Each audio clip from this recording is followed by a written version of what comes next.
UMP DKI Jakarta 2022 sudah ditetapkan Gubernur DKI Jakarta Anies Baswedan. Dari sebelumnya hanya naik Rp37.000, melonjak menjadi Rp226.000. Perusahaan membangkang terancam sanksi, sementara pengusaha akan menggugat Anies ke PT UN.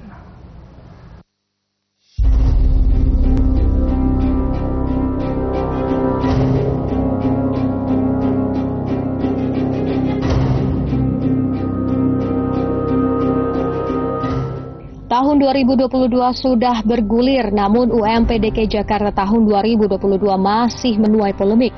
Keputusan Gubernur DKI Jakarta nomor 1517 tahun 2021 menyebutkan UMP Jakarta menjadi Rp225.667 atau naik 5,1% menjadi Rp4.641.854. Angka ini jauh lebih rendah dari yang sempat ditetapkan Anies, yaitu hanya naik 0,85% atau Rp37.749 hingga upah buruh menjadi Rp4.053.935. Gubernur DKI Jakarta Anies Baswedan mengancam akan menjatuhkan sanksi kepada pengusaha yang mematuhi revisi upah minimum provinsi. Pengusaha dilarang membayar upah lebih rendah dari UMP. Kalangan pengusaha merespon keras keputusan Gubernur DKI Jakarta ini. Wakil Ketua Umum Kadin DKI Jakarta Sarman Simanjorang menegaskan pengusaha umumnya tidak mampu dan menolak revisi UMP tahun 2022 di DKI Jakarta sebesar 5,1%. Para pengusaha siap untuk melakukan gugatan jika tidak ada perubahan. Sarman mengaku khawatir jika revisi ditetapkan dan berlaku di awal tahun 2022, para pengusaha akan melakukan aksi mogok. Di antaranya pemutusan hubungan kerja, menutup lowongan kerja, dan merumahkan karyawan. Kita lihat bahwa sudah ada kan kelompok-kelompok pengusaha seperti Apindo yang sudah akan mengajukan melakukan gugatan ke PT UN mengenai kebijakan ini. Ya kan, tapi kami dari Kadin kan selalu menyampaikan bahwasanya kita masih mengutamakan adanya suatu komunikasi dari pemerintah.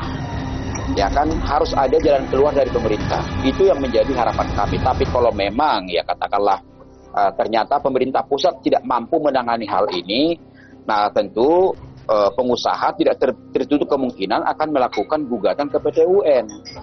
Bahwa ini sesuatu kebijakan yang nyata-nyata tidak sesuai dengan peraturan dan regulasi mengenai penetapan UMP. Sementara DPRD DKI Jakarta tidak menolak revisi UMP DKI Jakarta 2022, tetapi mempertanyakan prosesnya. Komisi B DPRD DKI Jakarta saat menggelar rapat dengan Dinas Tenaga Kerja Transmigrasi dan Energi Provinsi DKI Jakarta akhir Desember lalu mencecar Kepala Disnaker Trans DKI Jakarta Andri Yansyah. Gubernur DKI Jakarta Anies Baswedan dituding telah membuat gaduh dengan merevisi UMP DKI 2022. Menentukan upah minimum kan ada. Kenapa Bapak pertahankan usulan pemerintah pada saat rapat Dewan Pengupahan tanggal 15 November? Tiba-tiba Bapak berubah sekarang. Makanya sejak awal waktu saya ditanya wartawan, saya bilang ini gubernur membuat kegaduhan. Saya tanggung jawab. Cukuplah. Kalau mau pencitraan Bapak bangun citra yang bagus. Bukan seperti ini caranya, jangan menempatkan buruh.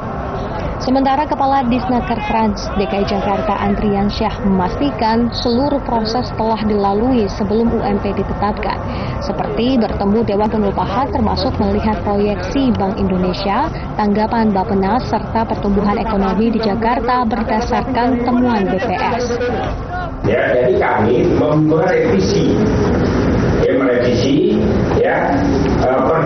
SKUD lalu dengan melakukan revisi UMP dengan menggunakan data BPS yaitu 5,1 seperti itu Pak. Jadi tetapi sekali lagi yang disampaikan tidak ada kronologi, tidak ada pembicaraan, perlu saya luruskan di sini sudah ada pembicaraan. Sebelumnya, Gubernur DKI Jakarta Anies Baswedan berkirim surat kepada Kemendagri dan Kemenaker menyampaikan perubahan UMP DKI Jakarta. Kenaikan UMP dari yang semula hanya Rp37.000 melonjak menjadi Rp225.000 dilatar belakangi pertumbuhan ekonomi di Jakarta yang telah berada di rata-rata 8%. Anies menegaskan UMP buruh yang hanya naik 0,8% tidak masuk akal dan mengganggu stabilitas Jakarta.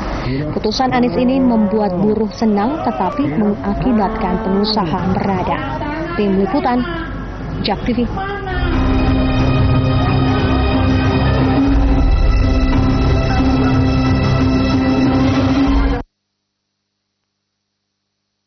Ya, untuk membahas terkait dengan polemik UMP DKI Jakarta ini sudah hadir bersama saya di studio Bang Sarman Simanjorang dari Himpunan Pengusaha Pribumi Indonesia atau Ketua HIPI DKI Jakarta. Selamat malam, Bang. Malam, Mas. Kemudian juga ada Bang Raden Hatam Aziz dari Federasi Serikat Pekerja Metal Indonesia atau Presiden FSPMI. Selamat malam, Bang. Selamat. Saya mau ke Bang Sarman dulu nih, Bang. Bang Sarman, bagaimana menurut Bang Sarman terkait dengan kenaikan UMP DKI ini? Apakah sudah melihat ataupun membaca sebelumnya salinan dari SK Gubernur yang dimaksud? Ya, kita sudah baca ya. Jadi memang kalau kita lihat perjalanan penetapan UMP DKI Jakarta tahun 2022, sebenarnya kan Pak Gubernur itu telah menetapkan UMP sesuai dengan PP 36 tahun 2021 yang naik sekitar 0,81% ya. Sudah ditetapkan hal itu. Tapi terjadi dinamika, teman-teman serikat pekerja melakukan demo ke balai kota dan meminta bahwa UMP ini tidak adil gitu kan ya. Nah, dengan dasar itu Pak Gubernur yang sudah menerbitkan SK baru itu menyurati Menteri Tenaga Kerja bahwa formula yang dipakai DKI Jakarta ini tidak sesuai lah, mohon direvisi gitu. Ternyata dalam 14 hari tidak ada surat balasan dari Menteri Tenaga Kerja. Yeah. Nah, ternyata di dalam pemerintahan itu apabila dalam 14 hari tidak ada respon dari menteri, itu dianggap bisa ya, bisa tidak. Itulah dasar Pak Gubernur mengambil kebijakan dikresi untuk menetapkan UMP yang baru direvisi itu. Padahal belum berlaku loh. Ya, direvisi naik sekitar 5,1%. Tapi dasarnya karena tidak dibalas tadi selama 14 ya, hari. Itulah yang kami sayangkan gitu loh. Hal-hal seperti ini. Kenapa Menteri Tenaga Kerja tidak segera membalas? Kalau tadinya segera membalas, Pak Gubernur ada alasan kepada buruh bahwa saya sudah memperjuangkan. Tapi dari pemerintah pusat ternyata tidak bisa. Ini loh. Tapi karena terlalu lambat merespon, ya terjadilah apa yang kita lihat saat ini bahwa Pak Gubernur dengan segala kewenangannya untuk memperjuangkan kesejahteraan warganya menaikkan UMP, sekalipun itu tidak sesuai dengan regulasi yang ada. Karena Pak Gubernur kan memakai PP 78 tahun 2015, itu sudah dicabut. Ya, dengan adanya dicabut itu sudah ada Undang-Undang Cipta Kerja. Nah, turunannya adalah PP nomor 36 2021. Di sana sudah dirumuskan bagaimana menetapkan UMP itu. Dasarnya ya? Dasarnya, yaitu pertama bukan hanya melihat daripada pertumbuhan ekonomi dan inflasi, tapi juga memperhatikan daripada kondisi ekonomi dan ketenagakerjaan. Makanya di sana itu ada rumusnya, misalnya jumlah rata-rata keluarga yang bekerja, kemudian juga pendapatan rata-rata keluarga yang bekerja. Kemudian juga ada perhitungannya. Betul. Dan konsumsi rumah tangga, rumah tangga itu diolah oleh BPS. Nah, itulah diolah dan mendapatlah satu angka-angka, itulah yang menjadi dasar gitu loh.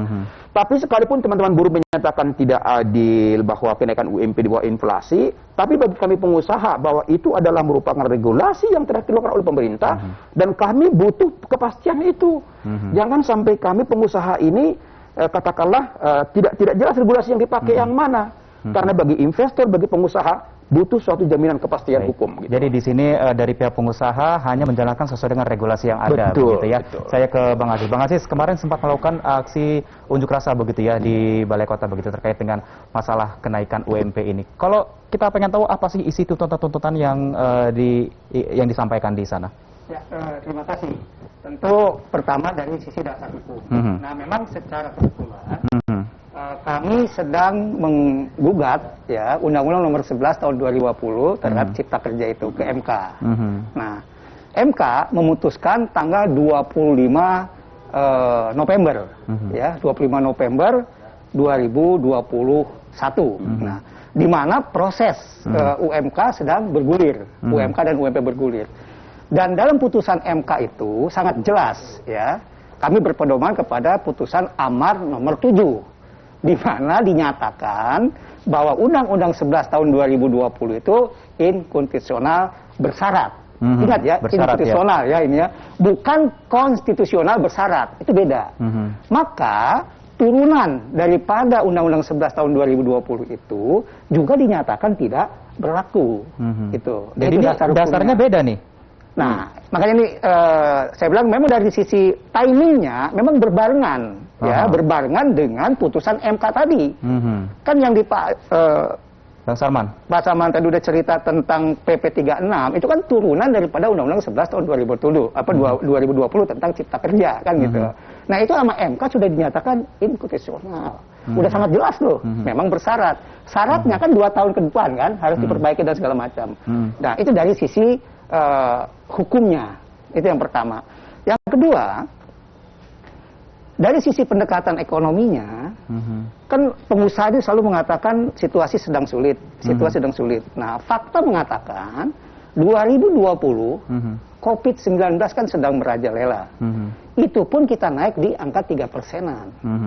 Nah, sekarang masuk ke tahun 2022, 2021 kan udah relatif stabil. Sebenarnya tuntutan ini, Bang, apakah memang sebelum terjadi pandemi memang sudah melakukan tuntutan untuk kenaikan UMP atau memang ini karena lagi momennya di Covid akhirnya berbarengan? Sebetulnya kan kalau kita melihat regulasi yang ada, kenaikan UMP ini kan memang tiap tahun, ya tiap tahun. Bahkan Pak Gubernur Anies sudah sangat tegas, ya, sangat jelas. Selama ini rata-rata naik 8% untuk DKI Jakarta, ya dalam kondisi normal. Ya, nah, karena dalam kondisi COVID ini, maka kita juga sama-sama memahami. Gitu ya. Artinya kemarin, ya Pak, tadi yang sudah disebutkan bahwa SK pertama itu di 0,89 itu, 1,9 itu jauh di bawah inflasi.